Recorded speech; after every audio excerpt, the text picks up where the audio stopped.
on statics example 4. This example is emphasising the importance of making sure that you label all the forces on the diagram.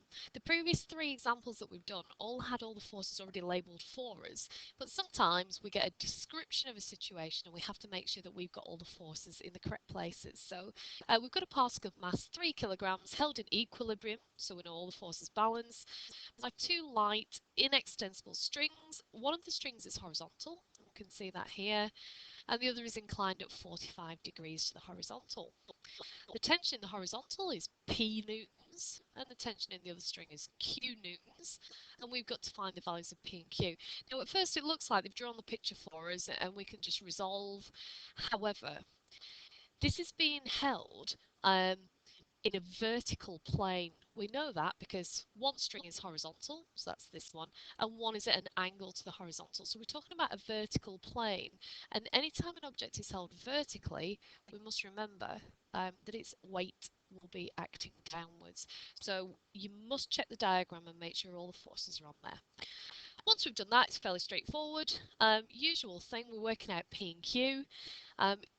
Resolve in both directions, and let's see what happens. So vertically upwards, we're going to have Q sine 45, that's upwards, and that's equal to 3G downwards. So straight away we can see that Q will be equal to 3G divided by sine 45.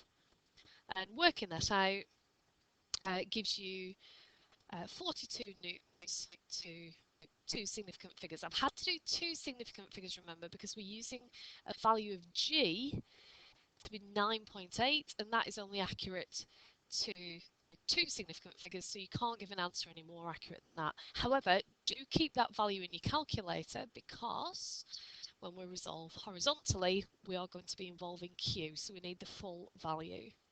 So horizontally to the right hand side, we've got Q cos 45, and to the left we've got P. So that's straightforward. You know the value of Q, it's in your calculator. Type it in, multiply it by cos 45, and it works out that P is 29 newtons. Again, correct to 2 significant figures.